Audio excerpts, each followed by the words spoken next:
A millionaire farmer saw a UFO in the sky, but what landed in her field changed her forever.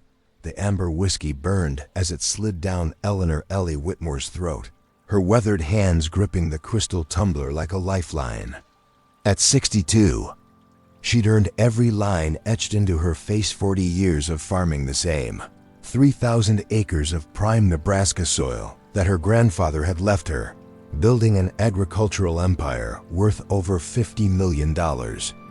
Another perfect sunset wasted, she muttered to herself, standing on the wraparound porch of her Victorian farmhouse.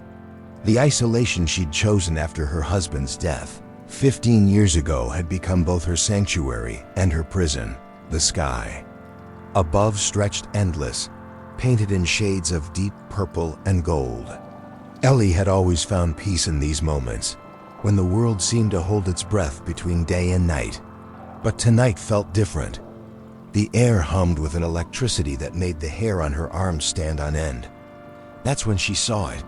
A streak of silver light cut across the twilight sky, moving too fast to be a plane, too controlled to be a meteor. It pulsed with an otherworldly glow, leaving a trail of shimmering particles that hung in the air like cosmic dust. What the hell? Ellie set her glass down hard, the crystal ringing against the wooden rail. The object moved in impossible patterns, sharp turns that would have torn apart any human-made aircraft, sudden stops that defied physics. It danced across the heavens for nearly 5 minutes before disappearing beyond the tree line that bordered her property. Ellie's heart hammered against her ribs. She'd always been a practical woman, skeptical of anything that couldn't be explained by good old-fashioned common sense. UFOs were for conspiracy theorists and attention seekers, not for successful businesswomen who'd built their fortune with their own 2 hands.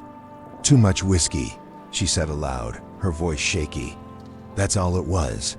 But even as she said it, she knew she was lying to herself. The next morning arrived with the kind of crisp clarity that made Nebraska famous endless blue sky stretching over golden fields of corn and soybeans. Ellie had barely slept, her mind replaying the strange light show over and over. She was halfway through her morning coffee when her farmhand, Jake Peterson, came running up the gravel drive, his face pale as fresh snow. Miss Whitmore. Jake was 25, built like a linebacker, and had never shown fear of anything in the 3 years he'd worked for her. Now he looked like he'd seen a ghost. You need to come see this now. Slow down, Jake. What's got you all worked up? It's in the north field, ma'am. The one we were gonna harvest next week. He ran a hand through his sandy hair. I ain't never seen nothing like it in my life. Ellie followed Jake across the yard to his beaten-up Ford pickup. As they drove down the dirt road that cut through her property, she could see other farmhands, gathered in a cluster about half a mile ahead, their voices carrying on the morning air. There, Jake pointed ahead. See that?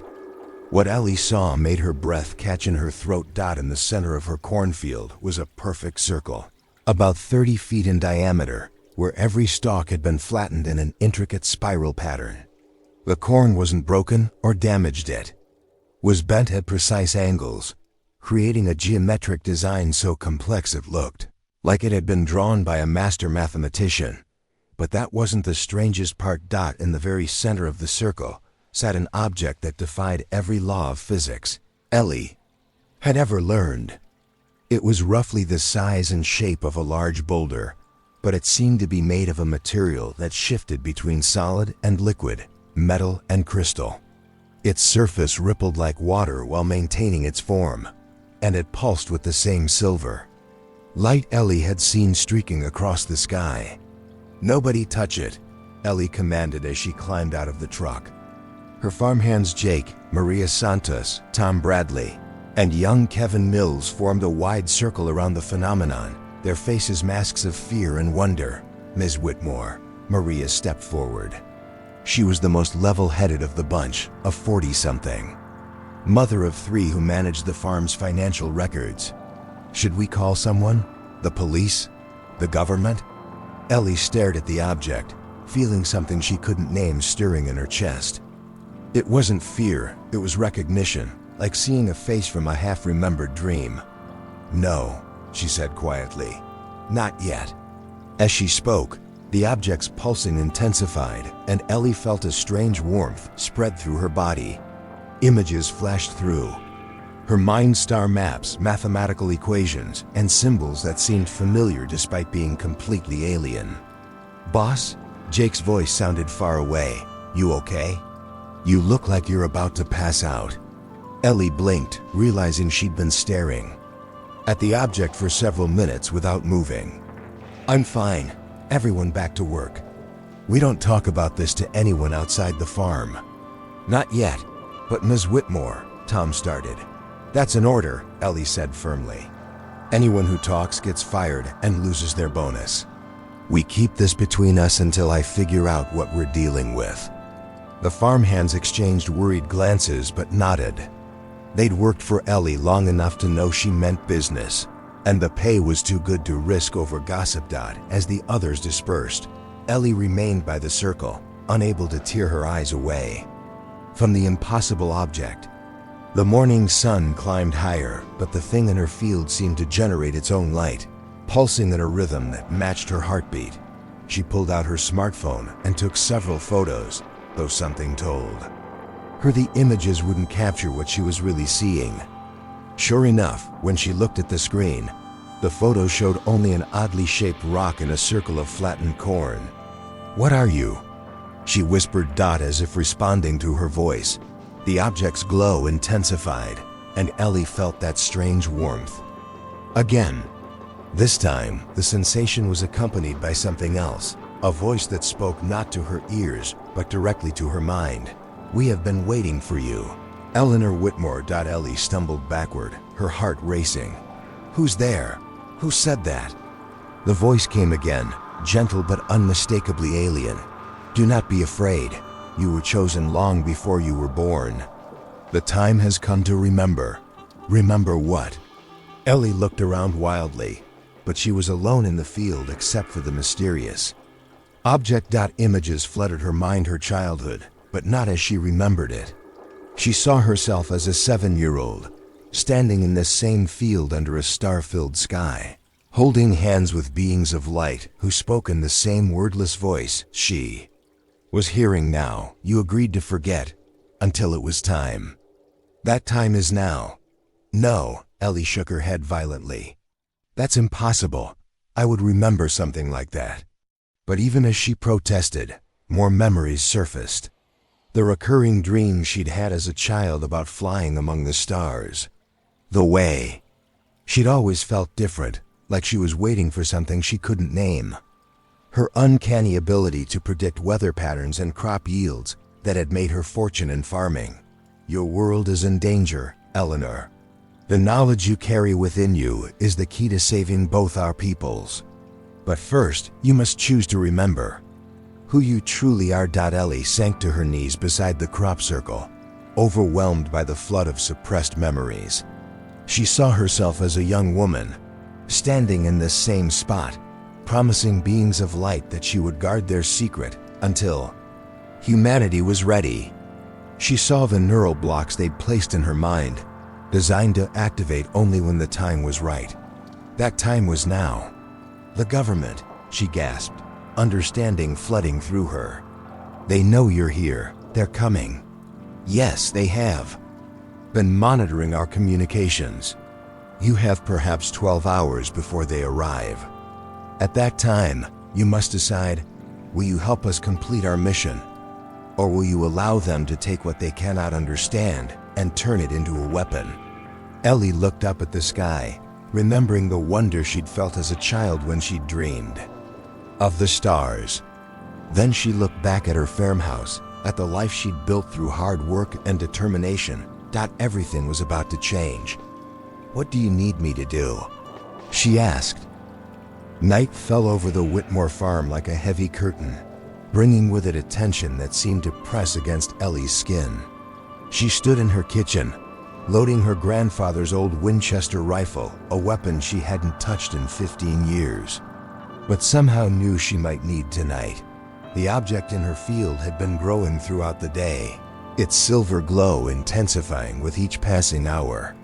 More memories had surfaced as well, each one more incredible than the last. She remembered her real parents, not the kind Nebraska farmers who'd raised her, but beings of pure energy who'd chosen her for this moment 55 years ago.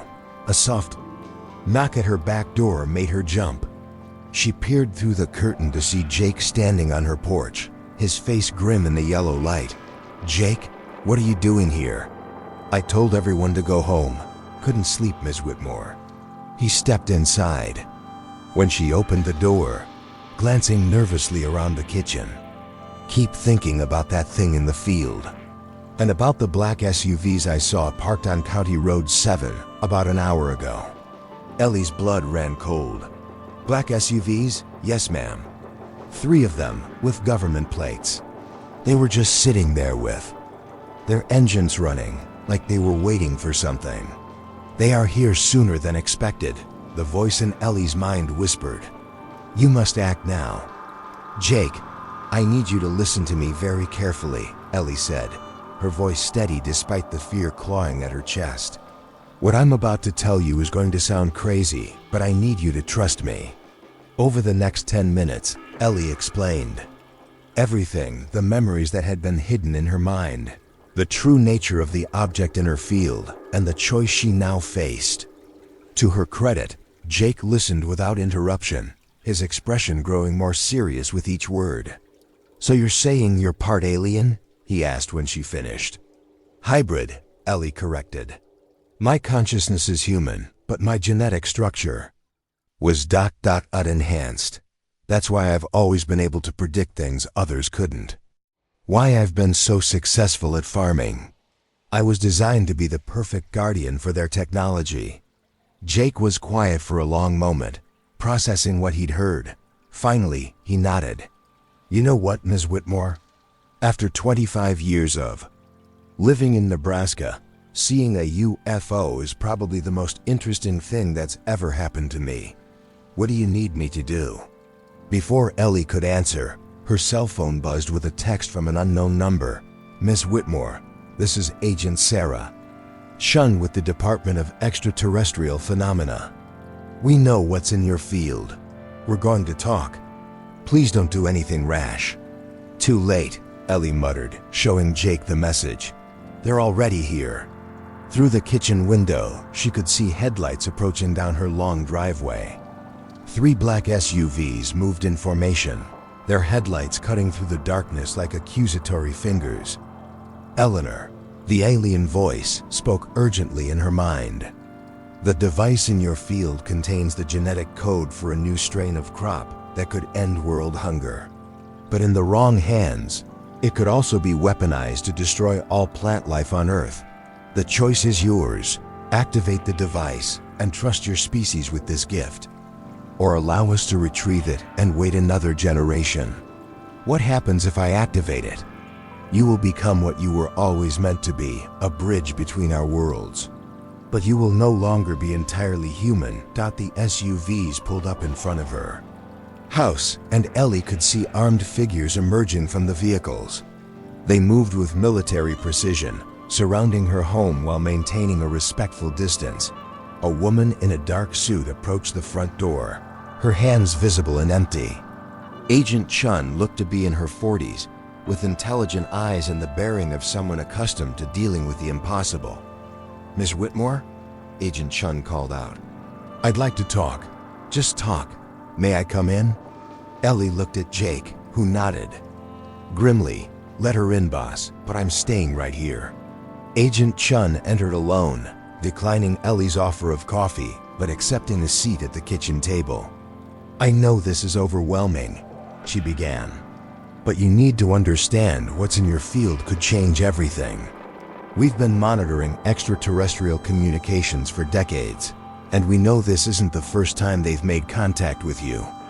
"You know about my childhood," Ellie said. "It wasn't a question. We know about the night when you were 7. We know about the neural blocks they placed in your mind.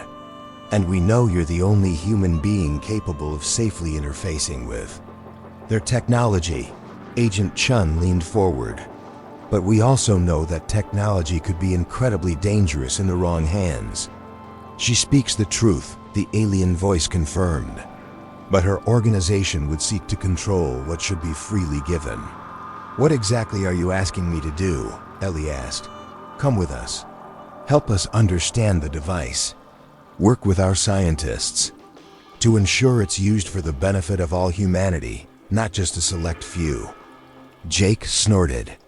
Right, because the government has such a great track record with alien technology.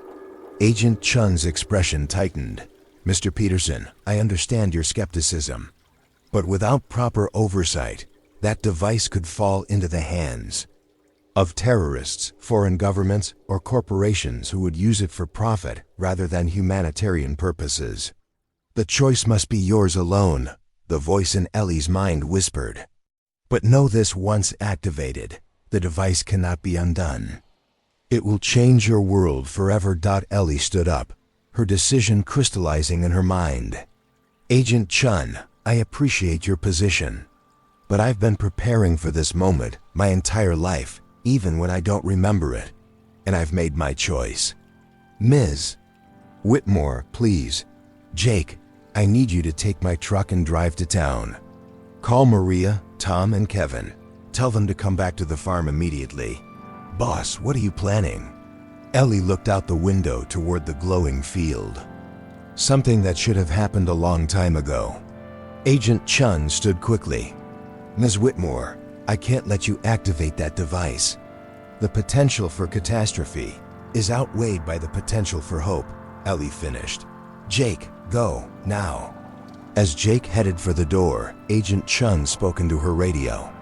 Control, this is Chun. Subject is non-compliant. Request immediate containment. But Ellie was already moving. She slipped out the back door while Agent Chun was calling for backup, her grandfather's rifle in one hand and a backpack full of supplies in the other. She knew every inch of her property, every drainage ditch and fence line that could provide cover. The alien device pulsed brighter as she approached, responding to her presence.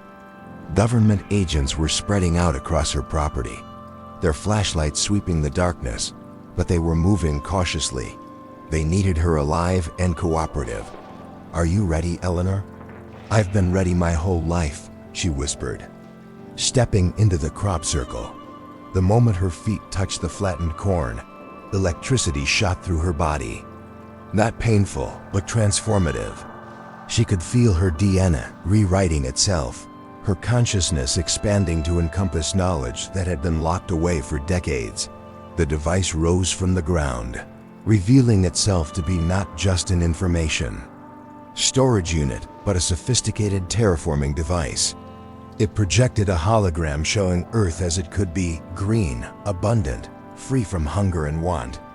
But it also showed the dangers, the environmental collapse that would come if humanity continued on its current path. Ms. Whitmore, step away from the device. Agent Chun's voice cut through the night air.